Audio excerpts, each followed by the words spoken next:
Welcome to Parenthood Bites, the podcast where we explore life as a parent in tech. I'm your host, Chow, and I have over 15 years of experience in tech, and I'm also currently working as a career coach. I'm the proud mother of 3 incredible boys. In each episode, we have an inspiring guest who will share their remarkable story. You'll find their wisdom and insights both relatable and enriching, because after all, we're all in this parenting journey together. So grab your favorite drink, get cozy, and let's dive into today's episode.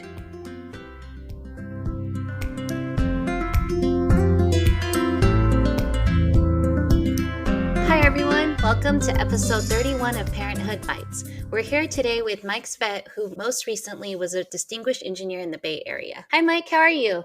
I'm great. How are you doing? I'm good. I know spring break is coming up for a lot of us. Do you have any plans for spring break? Yeah, our family is going to take its first ever trip to Hawaii for a miniature extended family reunion for a few days over there. And as we're going to talk about, my kids are in a bunch of different schools and not all of the spring break vacations align in the schools. And so some of the kids are actually on break and some of them are going to be doing like an independent study thing while they're there. In our district, it's like they can only do 3 independent studies before they get kicked out. Is that the same case in your school district too? I'm not sure about that. I don't think we're going to wrap on 3 this year, but it's possible. Yeah, it was really weird. They were like, yeah, you can go, but you might not have a spot in school when you come back. And I was like, well, that sucks. No, I've never heard that before. Yeah, maybe just my district. I don't know. So how many kids do you have and what are their ages? All right, so we have 5 kids. The oldest is 11. We have a 9-year-old, a 7-year-old, and 4-year-old twins. And the birth order is boy, girl, boy, girl, boy. Wow, you have your hands full. Yes. I remember seeing a tweet from you before on the platform formerly known as Twitter when it was cool. Was like you showed like a picture of your shopping cart of like so much food you have to get a week for the kids. Yeah, it was overflowing. And actually one of the times I was in line to buy a shopping cart of groceries that large, an employee came with a second cart and helped me move some of the stuff into the second cart so it wouldn't fall on the floor. Oh my gosh. Did they help you push it out too? No, I said I was fine. But I did push one and pulled the other behind me, and that's how it got up. Oh my gosh. Because I remember shopping like with the kids and then you had to like push a stroller and a shopping cart at the same time. And I was like, okay, Yeah. I can do this. I'm a parent. I can do this. But like it was hard. So I imagine 2 shopping carts. With the amount of time it takes us to complete a grocery run for the family, it's easier to just bring no kids and just try and get it done really quickly. I realized that later on too. Like just trying to even bring the 3 of them to Costco or something. It's like, because people are always in a rush in Costco. And I'm just like, oh my gosh, where's this kid? Where's that one? And there's only 3. So I can imagine with 5. Oh my gosh. So what brought you to tech? Well, my dad studied computer science and he worked in the tech industry when I was growing up. There's always computers and electronics and stuff like littered around the home. So I kind of grew up with that. He actually started in biology and switched over to sort of a early computer science bioinformatics program. So he kind of studied both. I had a grandfather that was an aerospace engineer. I had an uncle that was an aerospace engineer. So I grew up with a lot of engineering type people. Felt just really natural when I was growing up. That's so cool. My dad was also in computer science, and so he tricked me. I say he tricked me because he was How did he trick you? He was like, because I was studying biology in high school, and I was like, maybe I want to do biology, and he was like, no, computer science is so fun. It's like the most fun thing ever. And then I think because when I went to college, I hadn't taken any computer science courses before, so I struggled in the beginning. I was like, what is this? How is it fun? Later, I realized it was more fun. But in the beginning, I was like, I feel like you tricked me. Maybe I should switch something else. He was like, well, you could do econ, but I feel like computer science is still more fun. So Sounds like your dad and my dad would have gotten along. yeah, right. I actually nearly switched out of computer science myself and was thinking about switching into economics, but I stuck with it. And then I eventually found the joy of computer science in my 2nd or 3rd year. Maybe you just have to push through, and they know that. So how many years were you in tech before you became a parent? It's not a straightforward answer because I took a 16-month full-time break between my 3rd and 4th year at college to work full-time at Red Hat. So that was in the middle of my undergrad, but roughly accumulated about 5 years of industry time before we had our first kid. Right. And what was sort of I know there's like 5 kids, so probably 4 different parental leaves, but like what were the different parental leave policies like? When we had our first, I was the first employee at my very small startup of roughly 8 people to have a child. So we did not have a parental leave policy defined. So it's kind of defined for me ahead of the impending birth. And I think they gave me 2 weeks off and then I was back at work. So it was kind of short. And I had a few more kids when I worked at Twitter later on. And I recall that the first or second, maybe first 2 kids that I had while working at Twitter, the leave for dads was 2 months off. And I think for moms, it was 5 months. And then somewhere between those 2 kids and then the twins that were eventually born, they actually equalized both to 5 months for moms and dads. So for the twins, I was off for 5 months, which I think the last time I took in a full block, and I think the earlier ones I tried to break up, and I realized that taking the full block all at once is, I think, a better experience for both sides. Mm-hmm. Gives you more time. I was listening to an earlier episode where you were talking to Emily Price, and a factoid about the 5-month policy is that it works out to 140 days, which is the original character limit for Twitter. I love that you know that fact. That's so funny. Did you like figure that out when you had the 5 months? You were like, wait a minute. Somebody at Twitter, either the management side or the HR side, had implied that that was an intentional decision. I'm not sure if that's true, but it's a funny coincidence either way. So it feels like they should have extended the parental leave when they changed the characters. Yeah, exactly. 280 days. Yeah. So what was it like transitioning back to work for both the 2 weeks leave and then the longer leaves? So while I was in startup land, I was hardly actually away from work during those 2 weeks. And then like getting back into the workplace was pretty straightforward. I mean, things were complicated with a newborn at home, but I was kind of like semi-present anyway. And that's just the reality of working at a company like that. As I mentioned, like some of the leaves at Twitter, when I tried to break it up, I thought I was doing a benefit to both sides by saying like, oh, I won't take off this giant chunk of time at once. I'll take a few weeks here and a few weeks there. And what I learned is the problem with that approach is if you work with a lot of people, they don't really know when you're in and when you're out. Like when are you back? Are you back for real this time? Like, can you commit to a big thing? Or if you're going to take, some time off in 3 or 4 or 8 weeks from now, like maybe you shouldn't have this big project or leave this thing. So the clarity of, taking a big batch of time off at once, if you have that available, I think was just better for everyone. Allowed me to disconnect better from work and just focus on the kids, and it gave a bit more clarity to everybody else in the workplace. But yeah, I mean, getting back into it once I did return, I mean, it felt pretty natural. It took me a while to disconnect. It takes for me 2 weeks to really disconnect fully from work. I think I got back into things pretty quickly when I returned. That makes a lot of sense because when you're breaking it up, people don't know until they check your calendar, right? And sometimes they don't always check your calendar. And sometimes you don't map it all out ahead of time. And so like maybe you'll have a surprise 4 weeks of parental leave next month or whatever. And it's hard for people to know how to plan around that. So I think it's easier to just kind of do it all at once if you can. That makes sense. And so I know there was a mother's room at Twitter, but I imagine there wasn't one at the startup. No, there was not. And so what do you do for childcare? For our first 3 kids, we had no childcare, and we live on a different coast than all of our family. Oh my goodness. Yeah, it was a lot of work. We had, occasional babysitters, like neighborhood kids or whoever help out from time to time. It was mostly just us. When we had the twins, we got a night doula, which was an excellent decision. I highly recommend for anybody who's going to have twins and is in the position to hire one. It was a really very helpful experience. After the night doula, we had an au pair that very quickly decided that they didn't want to be an au pair and returned home. And so we have not had stable childcare since then. So it's often a patchwork of friends and neighborhood kids. And my wife doesn't work. She works in the home. And so she does the Herculean task of kind of managing everything herself. Oh my gosh. The au pair was just like, I'm done. I'm going back. And then you just got to figure it out on your own. I think maybe our family of 5 kids was not the best introduction to the au pair lifestyle for a new person. But yeah, she decided like after a few weeks, she's like, this is not for me. But, separately from just childcare, that we have like logistical problems. And so, we're very good at organizing like carpools. So kids have all kinds of activities. They're sometimes all over the bay. Sometimes like my kids will have a competitive, soccer game in Pinole or Manteca. We have a game coming up in Reno in a few weeks. So like just getting other parents and other families to sort of share rides has been really helpful. Yeah, I bet. How many activities are they in?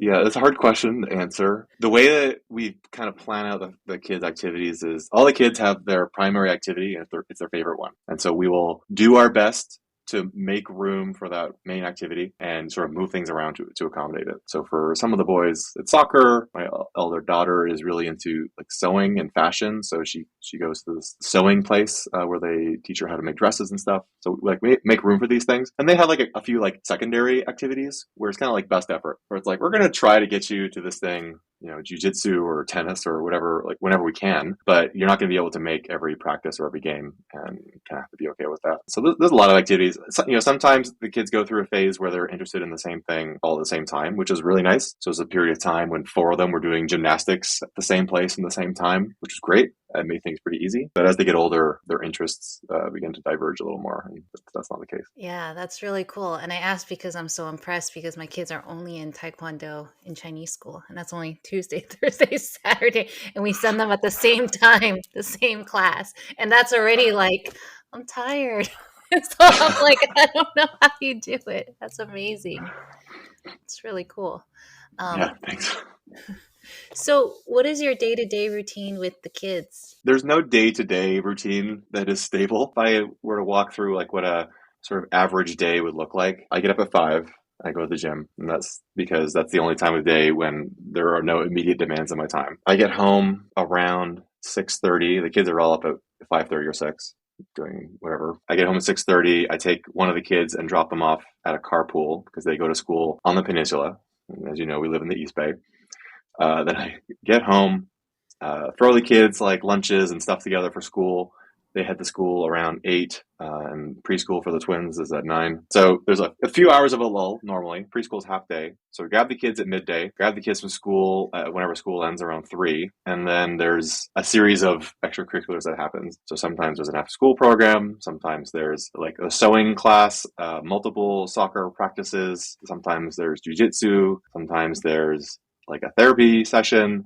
There's like all kinds of stuff, and it is booked in a way that we can either throw some kids in a carpool or like pick up some other kids and return the favor from other families if we're all going to the same place. And so me and my wife are trying to organize like how do we map out this afternoon, and we're basically driving or running the kids around for 4 hours until dinner. So that's like afternoon and dinner time. And then sometimes like the older kids will have events from 6:30 until 8 or 9, depending on what the thing happens to be. So one of us is out with them while the other is putting the rest of the kids to bed. And so bedtime is this kind of rolling bedtime thing. So the younger kids go to bed at like 6:30. My 7-year-old goes to bed around 7:15. My 9-year-old goes to bed around 7:45, and then the 11-year-old is in bed by usually 8:30, which might sound early, but since they're actually up around 5:30 or 6 most days, they have to go to bed early. Yeah. Do they negotiate bedtimes with you? If we don't talk about it, they don't bring it up. But if it comes up for some reason, then there's always some sort of litigation happening about who's going to bed, how many minutes before or after some sibling.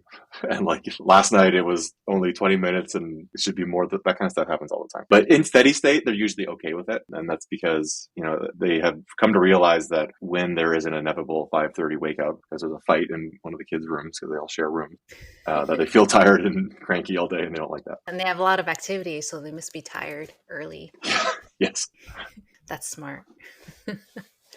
So how has your work life changed since becoming a parent? I've had to be a lot more strict about work focus during the workday and do a better job at separating sort of home focus after workday is done. It's hard. It's really hard for me to keep a clear division between the two, but it really means I've been mostly working from home for the last 4 years, I guess. I went to the office occasionally, but often from home. And I just have to really focus on dedicating my attention to whatever I'm working on, keeping focus and blocking out everything else. So that's the most thing. And the other thing is like when I'm working, I'm like really working. Like I'm super focused. I forget to eat or don't have time for meals, lunch, whatever. I'm just like going straight through. And then when it comes time to engage in like the afternoon, like move kids around and make dinner, I have to like disconnect so that I can pay attention to that and not forget a pickup or remember to make dinner. And that's really hard if you're kind of participating in sort of post-work sort of Slack conversations and stuff. So I really just like try to shut off my notifications and disappear for a couple hours while all that is happening. Having spent a few years in startup land before working at Twitter, things are always much more fluid. Like that was very intentional, where it's like you go home, but you're also kind of working or kind of still doing like startup work stuff at home, and you get up early and you're still doing startup work stuff, but it's okay. So just have to really build some boundaries that are a lot stronger so that the kids understand that you're present when you're at home, and when you're working, you're really working and shouldn't be interrupted.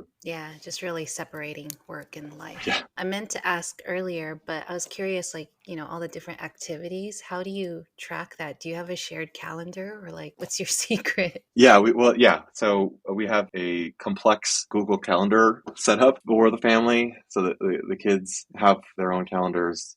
Parents have our calendars. We like organize it as a family, and we label events based on like who's going to what. But the kids don't really get to see that or modify it. So we copy that into what we call the three-dimensional family calendar. So we have this visual calendar on the wall, but we have many of them. And so it kind of outlines like, what is this kid doing this month? And it has like the soccer practices and doctor's appointments and dentist stuff for all the kids. And then we have like the general family one where it's like trips to here or Santa Cruz or something. And so they can kind of visually see like what day it is and what are the things happening to me and my brothers and sisters on this day. So the Google Calendar is a source of truth, but we update this like physical calendar to reflect that whenever we change something. That's cool. I was very curious when you were talking about the different activities. I was like, oh my gosh, how do you track? So, what has been your biggest struggle or challenge being a parent in tech? I think there's probably some things that are general for most working parents, and there's some things that are specific to my situation and anybody else with a large family. One thing that's been on my mind recently is it's been very hard to dedicate enough individual time to each of the kids. So it's one thing to finish work, dinner with the family, and we do some family stuff and have like group family time. But having enough one-on-one time with each of the kids is really challenging. It's hard to find the time for that. And, with the complexity of the scheduling situation, it's often the thing that kind of has to be scheduled because otherwise it gets lost. So it's like dad and kid time is like booked in the calendar for like a weekend or something, just so that doesn't get lost and everybody understands that it's happening. That kind of has to be done. And that's not really a tech thing. It's more of a big family thing. But as you have more children, this becomes a bigger problem. I think like a lot of time in the family is taken up just by family entropy. So it's not exactly like just work in the family life. A lot of the family life is time that is like driving the kids to something or parent conferences that are kind of overlapping with other things that we've scheduled. And there's a lot of just stuff that's happening all the time, and that also eats up some of the time that could be used for better family time and family bonding. I think working in tech is probably a bit more favorable than many other industries because of the flexibility of working hours and flexibility of remote work. And, if there's a day that I have to cut out at 3 to drive someone to a game or soccer practice, like I can do that and then finish up later. That's really great. So having those kinds of flexible accommodations, I'm really happy with. Definitely. So, do you like intentionally, you have like, okay, hang out with this kid on this day, hang out with this kid on this day, and then kind of just do different activities with them? That's the goal. That's the plan. It sometimes works out that way, not always. When we plan things that way, that's how it works best. That's so cool. They must really like that. Yeah. And so, a lot of people I've talked to have mentioned, after they've had kids, career growth slows down and stuff. So I was wondering, you being a distinguished engineer, raising 5 kids, how are you able to progress in your career with that? And like, do you have any tips for other parents who are interested in doing that as well? I think that's a lot of things. I don't think there's a magic solution here. I mean, some of it's luck. I was fortunate to find my way into some places that had opportunities available for career advancement and that sort of thing. I mean, the rest is strictly just time management and prioritization and focus. Like when I'm working, I'm really working. I mentioned that earlier. Like I'm committed to whatever I'm trying to finish and I block everything out, and I maybe don't take care of myself properly, like forget to eat or drink or whatever. But I'm like really focused on getting it done in the minimal amount of time I have available to finish it. Sometimes that makes working from home difficult. Like at home, there's distractions and all kinds of things. But also, open floor plan offices aren't really great for focus either. So I'm not sure which is better or worse. But I mean, that's really it. It's like I'm constantly assessing like where is the most important place for me to spend my time? What's the most important thing for me to do? Is this an opportunity for me to like delegate to somebody or train somebody else up on a thing that I'm responsible for that maybe I don't have to be or shouldn't be? And really just making sure that the portfolio of work that I'm doing is something that needs my attention and it's something that requires me to focus on. That makes a lot of sense. I remember someone asked me once at work, they were like, how does Mike do it? Like, I just updated his stock and he already commented on it because you're always just like on top of everything.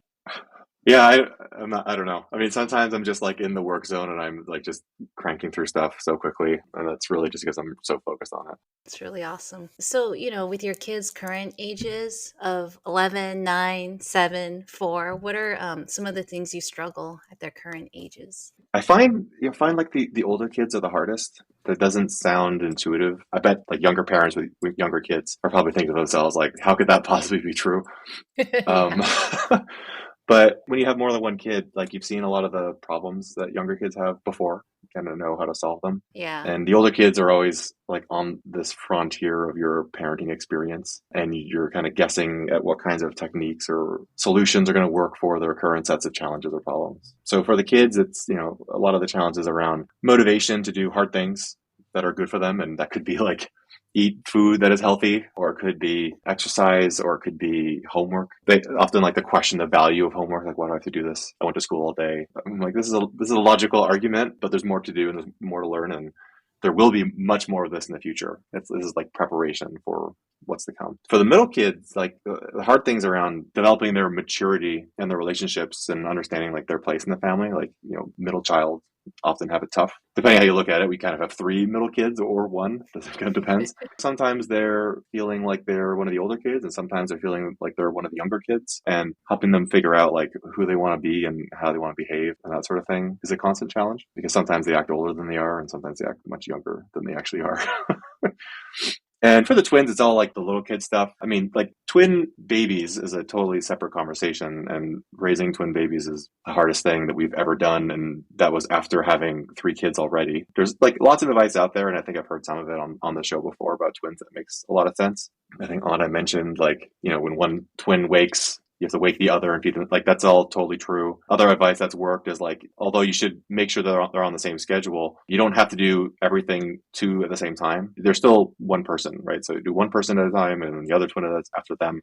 Kind of serialize that, but they do have to be on the same schedule. But they're also, double the volume when something goes wrong in the night, and like double all kinds of other stuff. So that's a big challenge. But, for the twins, and they're 4, so it's stuff like, stop eating with your hands and play safely, and don't hang upside down from the tree in front of the house with your legs. And I think one of the harder things, because our kids are pretty close together in age, they're all roughly 2 or 2.5 years apart, especially with the twins, is making them understand that they're not entitled to the same kinds of privileges that the older kids are, whether that's around screen time or whether that's around like making their own meals and causing a total mess or something else. And it's hard to explain to them why like an 11-year-old can do something that they're not allowed to. So yeah, those are all the challenges. And I would say like the last thing with all of them, because I mentioned this theme earlier about finding enough time for one-to-one relationship building between myself and each of them, is finding enough opportunities where all of them can build their own quality one-on-one relationships with all their other siblings. They all kind of gravitate towards one.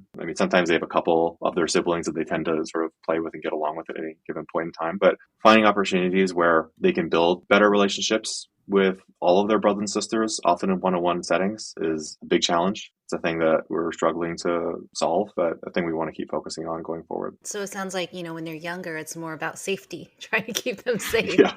not hurt Yes. themselves. And then older, it's like they're starting to mature and helping them become the person they're going to be. Yeah. And discovering like new kinds of problems that I think 11, 12, 13-year-olds, we can remember what it's like to be that age. But the circumstances of 11, 12, and 13-year-olds today are different than they were when we were kids. And they come home with new problems that never even heard of before. So there's still a lot of learning to be done there, and trying to figure out the right balance of like intervention and coaching and letting them figure things out on their own. It's an art that has to be developed.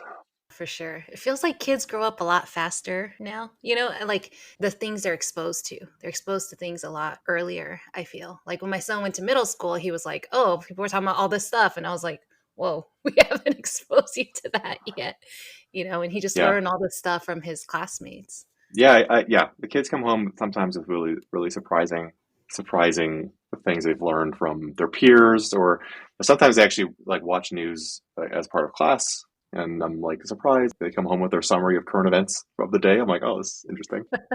Yeah. And I was curious, like, with your older kids having younger siblings, how did you like get them ready for younger siblings? This is not always true, but they were all very excited about it. Hey, we did that thing where we bought the books. You read to the older kids about what it's like to have a baby brother or sister. I'm not sure we found any about having twin baby brother and sister, but definitely like singletons. And we had them do things like speak to the baby in mommy's belly kind of thing. And they loved doing that. And they would draw or paint things in preparation for the baby's Oh, arrival. It was very cute. So they were always on board and very, very happy with it. And, certainly by the time that we had the older two, like they were now used to this environment where neither one of them were the only child. And so like more kids are just kind of more interesting stuff happening. And they didn't feel like anything was being taken away from them, I think. So it was pretty easy for us. But we would talk ahead of time about what kinds of changes to expect, what things would be like, and importantly, like what kind of role they could play when the baby got here. And so that could be organizing their toys or stuffies or cleaning things and whatever else. And they were very excited to engage with that stuff. that's cute. And they help out too, it sounds like. That's awesome. It's not always helpful, but we call it helping, and they are happy to do it.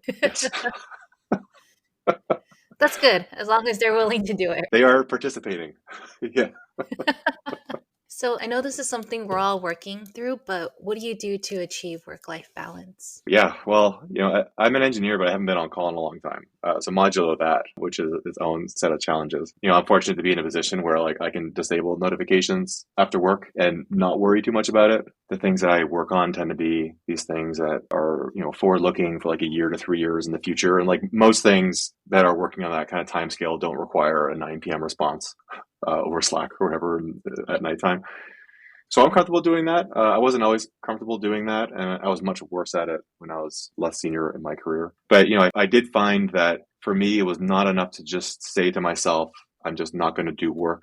I had to actually put my phone in do not disturb mode or airplane mode or whatever else and keep them out of the house while we were focusing on family stuff, because I get very easily distracted by that kind of stuff and kind of sucks me in, and then I'm like not present, and now it's a problem. So that's that. I think part of it is just based on family scheduling and family dynamics, like is out of necessity. Like I have hard stops most days at work. I'm very upfront about it, and I put it in my calendar at work so people can kind of see like Mike is unavailable after this time, and it just has to be that way. And so I'm always willing to sort of, work on a compromise if somebody needs something. If they want to plan ahead and do something at night, I'm like, look, I can meet you later on after the kids have gone to bed. But from events time to bedtime, I'm just not going to be able to help you. And be very upfront about that. So having really clear communication. Yeah, I mean, understanding your weaknesses in this space. Like, are you a person who's very susceptible to distraction and getting pulled in by something? Is it that, you just have kind of some gaps in your post-work schedule and you're like, oh, I'm just going to see what's happening at work right now while family's out doing something else? Like you have to understand what pulls you back in. And if it's a problem, figure out a way to work around it. And so for me, it was really making it abundantly clear that I am unavailable, disabling notifications, and being upfront about compromising with anything that needed time after work, and finding a solution that worked for both sides. That makes sense. I mean, I think for me, when I get that notification, I'm like, oh, I gotta check, I gotta respond. And Yeah. so I had to try to turn off notifications, but then I would find myself opening Slack to check, so I had to move it to the other screen. Yeah. So like, right, it would require extra. I will say sometimes I still did that, but I was like, it made it better, at least a little bit. That's good. I like that. That's a smart move. Eventually I put it in a little like folder on its own, so it's like I have to tap Just 3 hide times. it. Yeah. Yeah. So what are some things that help you relax or unwind? There's a high level of background stress in this house, as you could probably imagine. I think I've gotten mostly used to it, and we don't really see what it's like until we have someone visit. So my dad just visited for a week, and just sort of gauging his response to what it was like in this house made me realize, like, oh yeah, this is a really crazy place. But the only real sort of pastime that I have time for when I'm working is exercise in the gym. And so I'm just there, a few mornings a week. By few, I mean like 5. And if I have the opportunity to like relax and unwind, that means on a weekend I can head to the gym at 8 a.m. or something instead of 5. And I mean that's it. If I have time off, I like to spend time outdoors, like to go for a hike or run or something like that. So it tends to be kind of exercise oriented. I'm trying to crank through all these post Twitter books right now, and struggling to find the time for that, unfortunately. Audiobooks. I know I should do that, because I spend so much time like driving the kids around. Perfect time for audiobooks. And they can listen to it too. They're like, oh, that's how it was at Twitter. Ooh. Yeah, I mean, some of them would get it because some of them ask questions about Twitter. But So how did your dad respond? You were saying kind of based on how people respond when they visit. What was he like when he visited? Mentally exhausted, I think. We kind of have like shorthand language for describing like, where we're going to go and who's getting who and so on, and what carpool is picking up this kid, which carpool is dropping this kid off, and who are we picking up on the way from like another family. Like we kind of go through this really quickly. And my dad's like, can you just really slowly outline all the sequences of events that are happening over the next 90 minutes? Like everything you just said is like an hour and a half long, and it's completely crazy. See, it was just overwhelming. I think sometimes you get like a window into what it's like when people who aren't used to this environment kind of step into a few days. It's funny. I mean, we take the kids to my parents' house on the weekend, and I have 3 kids. My brother has 3 kids, so it's just like noisy, just people running Yeah. around, noise. And by like a certain hour, my dad's like, "Okay, you must be tired. You guys can go if you're tired." And I'm like, "I get it. It's been a lot of noise for a few hours." Yeah, your kids must be tired with all this running around and Yeah, screaming. Definitely not me. exactly. Yeah, he's like, "Your kids must be tired. You must be tired." I'm like, "Oh yeah, we're so tired. We gotta go."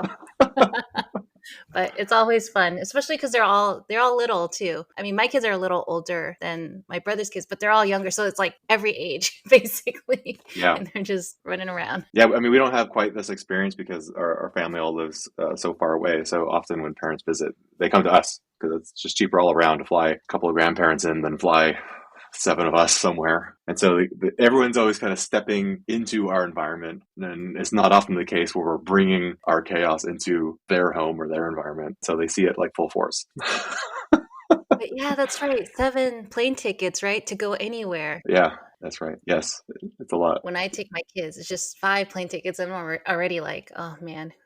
When they were younger, it was like, "Okay, who's gonna sit with the younger ones?" It was always me, of course. There's always a strategic kind of seat set up with the kids, and we figure out like we're going to put the oldest with the youngest, and then the parents between these two, and yeah, there's a lot of planning that goes into that. Yeah, and then hopefully you sit near each other, right? Or sometimes we have to ask the other person, like, "Hey, are you willing to move unless you want to be surrounded by these kids?"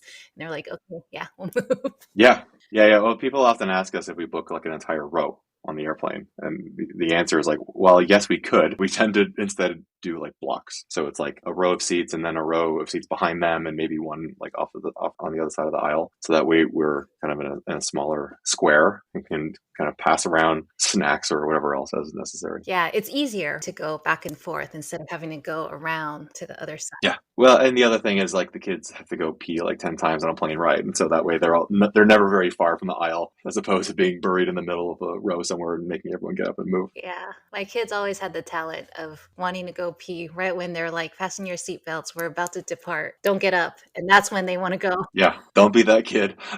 Yeah. You ask them 10 times before, they're like, "No, I'm good." And then right when that happens, it's like, "I gotta go now."